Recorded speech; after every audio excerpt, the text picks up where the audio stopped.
Hi, what's up? My name is Sunisha F and I do videos. I am a life coach, so I do a lot of things on my channel where I handle everything life. I do videos on recipes and all type of stuff, so I definitely would love for you to follow me.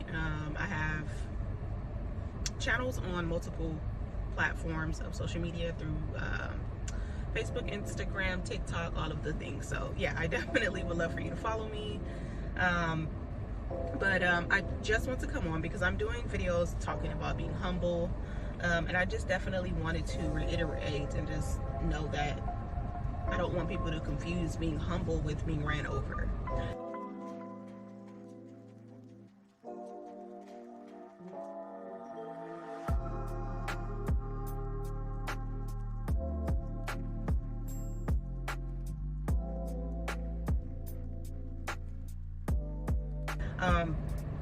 Being humble does not mean that you have to disregard your boundaries. Being humble does not mean that you need to consider everything for everyone outside of yourself. Being humble does not think that you should accept abuse from anybody. Being humble does not mean that you need to be anything other than yourself. Being humble is something that is a process. You have to learn these type of things because most of the time, most people who are born are mostly born into pride. I feel like we're so focused on me, what I want, and even as babies, that's all we worried about was food. I'm cold, I'm hot, I'm mad, I'm sad, I need attention, come get me, come pick me up, like all of that. So even as a kid, like growing up, and then even becoming a teenager to a young adult, I've noticed that a lot of like younger adults, a lot of stuff is them, my feelings, my emotions, my opinions, everything of what I feel. Most of the sentences start off with I feel this, oh, my thing is, and a lot of times it's that, like it's everybody. And I'm not saying that it's not older people that do that as well. I noticed that in younger people, but a lot of people carry that into their elderlyhood. It could be 60 years old and people are still focused on me, I, what I'm gonna get, all this other things. So I'm not saying that it's only pertaining to people that are young. It's not. It just normally starts in our youth. It starts in our young adulthood. It starts, in our early, days of life where we go about life focusing on ourselves and only ourselves. And a lot of the times, because we're so focused on ourselves, we don't acknowledge God in anything. We don't sometimes even believe in Him in anything.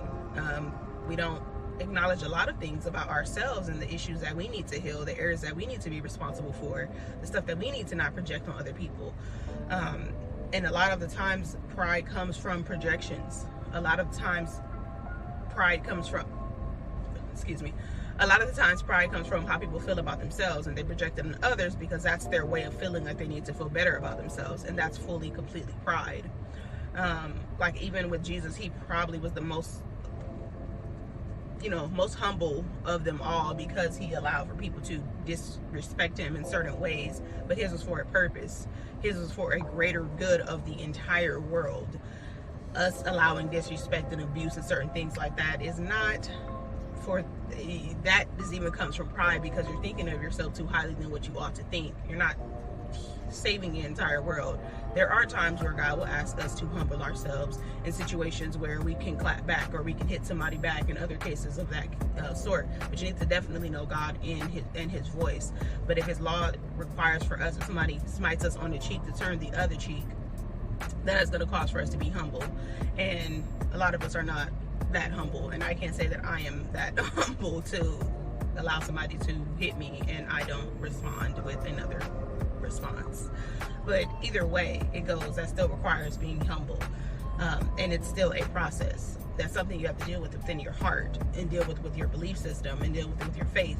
That just because I'm humbling myself right now, I'm giving the situation to God, I'm going to allow Him to work it out. That's very hard. A lot of the times we operate with pride. That's why we bounce everywhere. We want to take up for ourselves. We want to go and slander people's names. We want to take up because we feel like we're rightfully able to do that. But in reality, no, that's not the case.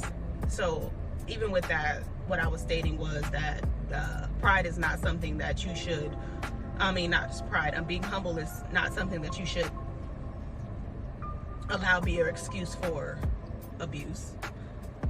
You know, I just love this person. I am, you know, just committed to this organization. I've, you know, this is all I know. You know, certain things like that where there's abuse in that situation.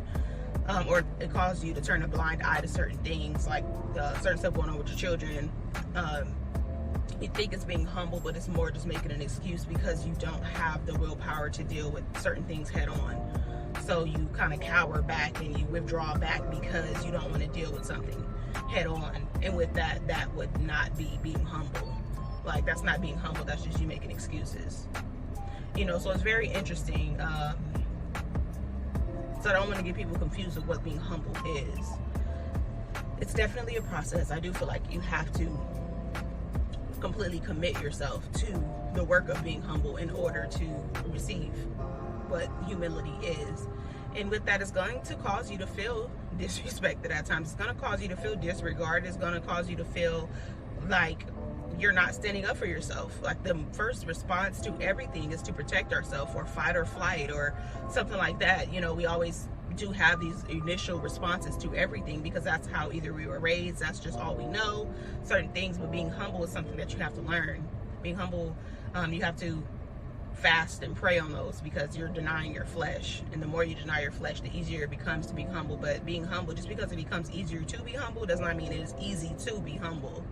It's something that you definitely have to work on. It's something, you know, if say somebody just is coming at you yelling, they're feeling some type of way, they're coming at you just foul, reckless, got their, you know, mouth is going, they even kind of a little bit looking like they're about to raise up and, you know, even hit you to a certain extent. You choosing to just relax, analyze, observe, not repay evil for evil, not say nothing back to this person, for you to be composed, even if the internal stuff is like, I'm rising up, but you choose not to respond based on how your flesh feels. And then you actually listen and humble yourself enough to hear this person. And even though they're very immature, it's going to, you're being mature by not responding back to the energy that they're giving you. And then the difference is not because, okay, I didn't respond, I didn't react, I didn't do anything, so I'm good. No, that's part of the process. The next thing is to also pray for this person. Go back, like, how do you feel after you do that conversation? I'm not saying that you're not going to be angry, because there is a cause for you to be angry. This person is blatantly all in your face, doing a lot, you know, doing funny things, acting weird with you, being extremely up front. So you don't even have to guess. They do not like you, and you know this. How do you deal with this person once you leave their sight? You know, yes, you can be mad. There's nothing wrong with you being mad. There's nothing wrong with you feeling disrespected. None of that. But how are you responding to that anger? Are you going to call somebody up like, girl, and just go in, you know, about this person? Or are you genuinely just going to be mad, but sin not? You know, are you going to be mad, not tarnish this person's name, but you're going to go to God? You might have to cry, you might have to release, you might have to yell, you might have to punch something, you might have to throw something. You are very angry, and it's okay for you to be angry. But how you deal with the anger is also a part of your process of humble. I think God puts us in so many different circumstances and situations to show us how and what stage we really are in, because when we're good, we're good. You know, we can always look at somebody else's situation. If that was me, I would have done it this way. But when you find yourself in the situation, you don't have time to just react. You don't have time to respond. You either have to respond on impact, or you have to withdraw because this is a lot. I can't respond to you right now because I'm gonna really, really, really hurt your feelings. Certain things like that. How do you act after that whole situation? You know, how do you really feel about this person internally? And it's okay if you feel a certain way. It's okay, because that's a part of the process. But are you humble enough to let God handle you and heal you and let you walk in forgiveness with this person over time? Are you open to forgiveness? Or every time you see this person, I don't want to have, you know, it's a difference. It's very different. But honestly, humble is something that you know is within you.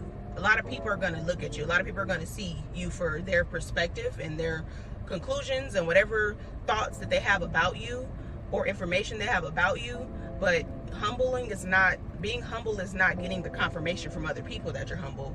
Being humble is knowing that inside of you, how do you feel? You have to be really, really honest with yourself to know that you're humble. You have to be really, really attentive to your feelings and emotions and, you know, your mind. what you think about people. You have to really, really put that in perspective. And if I'm still mad at somebody a year later, years later, multiple years later, if I'm still treating this person disrespectfully or like they're beneath me or below me, then at the end of the day, that's not being humble. Just because your actions, some people might look at you and think you're extremely humble while they're quiet, they're poised, they didn't respond to the situation in a certain instance. So yes, they're very humble. That's not up to somebody else's to make. That's up to God.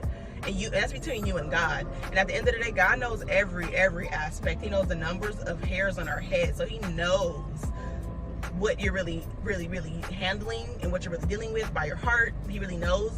And what's just interesting is because I just know this from my own personal experiences, and I have to reanalyze myself completely all the time. I don't have a problem with me being angry. I don't have a problem with myself being sad. I don't have a problem with myself being depressed. I don't even have a problem with myself having anxiety issues, doing crazy things sometimes, not feeling comfortable with myself, because at the end of the day, there's reasons for that. There's trauma for that. There's certain situations for that. There's different scenarios that are happening within myself, and I go to God about them. I have to talk to God about them. Why am I feeling like this when I see this person? Why am I still feeling this way about this situation? Can you help me go into my heart? And I eventually begin to start praying for a person. Extremely, really hard, really bold, crying for them, allowing God to discern the spirits that are within them, casting those spirits out of them, really going in. And even then, just because I do all of that does not mean that my feelings are going to go away. No, I get back up and I have to still focus on life, but at the same time, that's a part of life. So yes, give yourself grace in the space of being humble, but also be proactive in what you're doing to stay humble and be humble. If you're not praying for your enemies, if you're not, really focusing on not the person, but the issue at hand, the demons at hand, you have to really work on that. And that's a part of your being humble. That's a part of being humble.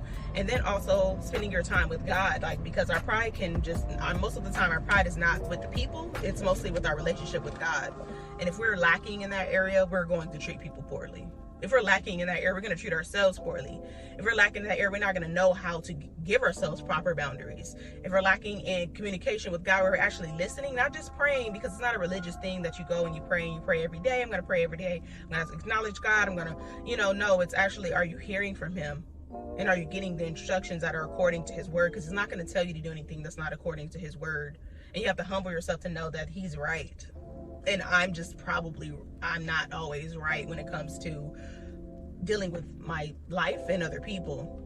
And so I just definitely wanted to really break down in deeper understanding of what humility is. And what it is not is somebody abusing you. What it is not is you becoming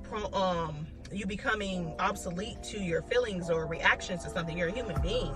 You're going to feel certain things. You're going to feel a certain way. But are you going to God about it?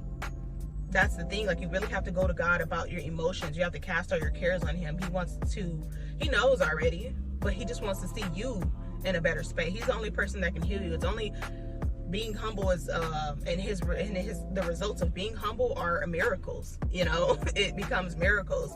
So with us humbling ourselves, that's when he exalts us. He puts us in higher places. He starts to see that we're able to do greater things. And I'm not talking about higher places and, I'm going to have a conference. I'm going to do this. No, he's going to put you in higher places spiritually to interact with people in a proper manner that he would like for you to do. Because that's the first thing, is when we talk about God and his kingdom and his people, we're talking about how we treat other people, how we deal with certain stuff in our hearts, not what it looks like on the outside. It says man looks on the outside, but God looks in the heart, and God is always looking into our heart. And I feel like we should always be looking into our heart, because that's where we meet God, in our heart.